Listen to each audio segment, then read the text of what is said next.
So everyone asks me what bleeding of mica colors are. So this is a terrific example of that. These reds here, I purchased the mica.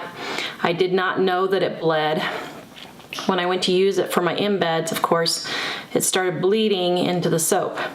This is what it looks like. This is why you want to have micas that are tested so that they don't bleed or morph. Bleeding is where it leaches into the color around it. And morphing is where it starts off as one color, but then it changes to a different color. Now, this bar here, you can see it bled a little bit over here, but these all kept true to their color, didn't bleed. That bleeding right there is why you want to make sure your micas are tested. We test all of our micas to make sure they don't bleed or morph to a different color. Please visit us at homemadesoapmakingsupplies.com.